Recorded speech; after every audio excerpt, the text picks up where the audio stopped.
Hello everyone, welcome back to the channel.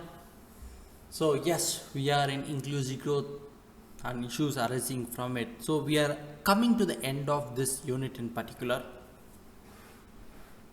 So in this lecture, we'll be looking into only two topics, that is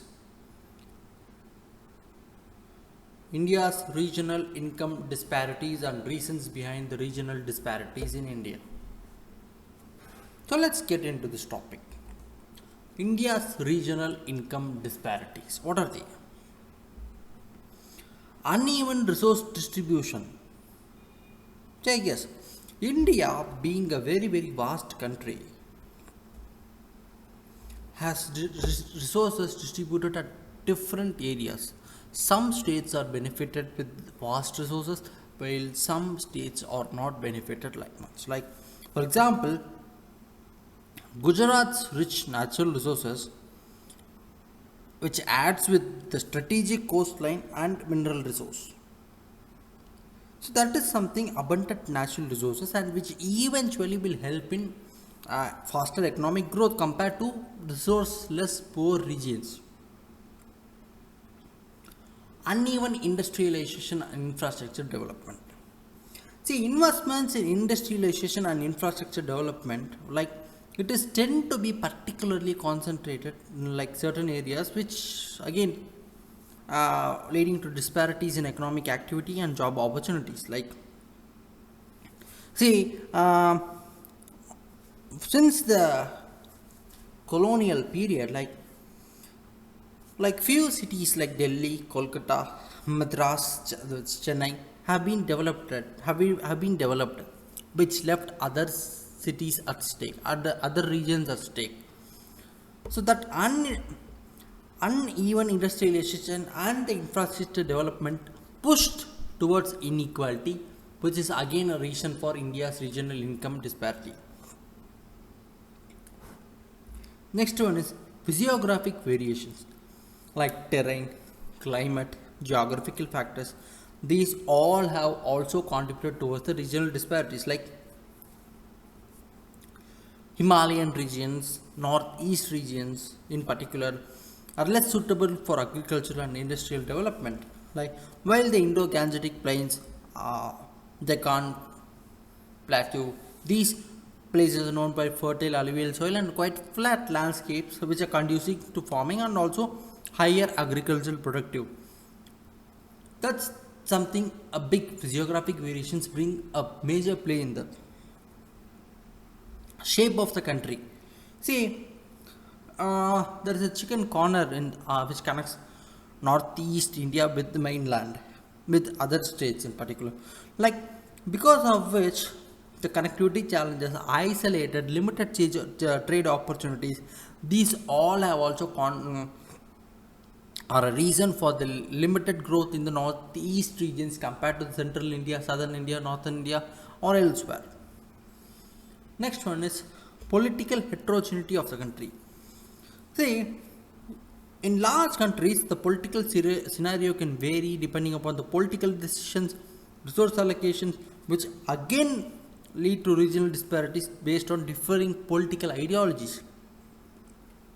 Like, for example, as we all know, Kerala is more into communism. The Communist Party rules them.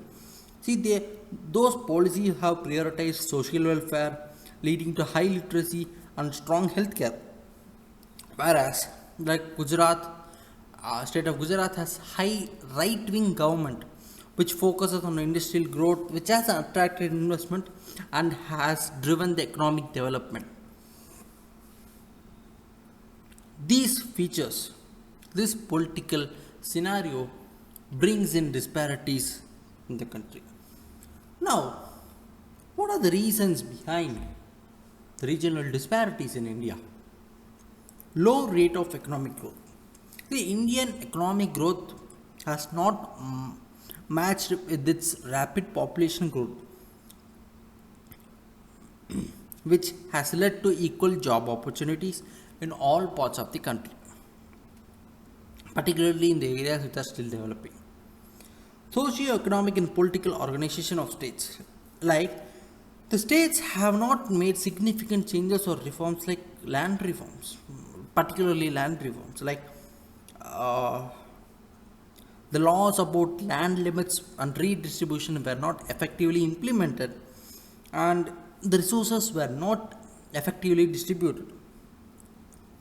Like political activities in underdeveloped areas are mostly focused on getting votes and is highly involved in corruption, which pushes the region to underdeveloped stage for a long time. Lower level of infrastructural facilities in backward states, power distribution, irrigation facilities, roads, markets, agricultural production, these all have been in the backstage. I mean, there are no facilities in the backward states for proper protection, maintenance, and even management. Low level of social expenditure by states on health, education, and sanitation. See, these subjects, education, health, and sanitation, are very, very core for the human resource development, because the states which have heavily invested on these are developed and advanced and are known as advanced states. Like for example, state of Tamil Nadu, where healthcare services in primary healthcare center is benchmark for all other states. See, Tamil Nadu is considered to be one of the highest developed states in India. Why? Because it has heavily invested in health, education, and sanitation, which eventually pushed Tamil Nadu for better socio-economic status in India. Political and administration failure. See, this particular failure leads to tension and creates movements for states within larger regions like uh, Jharkhand, Chhattisgarh, Uttarakhand, and Telangana. These all came as new states post uh, independence. Post the LPG reforms. And still many other regions like Vidarbha, Saurashtra, Darjeeling are also demanding separate state. See, these failures make the private investors lose confidence and they don't attract investment to these states. So when they resolve that political scenario, administration scenario, eventually that will push the country for the better economic growth. So that's it for today's lecture, guys. Hope you understood the regional disparities, reasons for regional disparities, and different causes for regional disparities. So do watch the video, like, share, and subscribe the channel in the video. We'll resume with the next lecture. So thank you.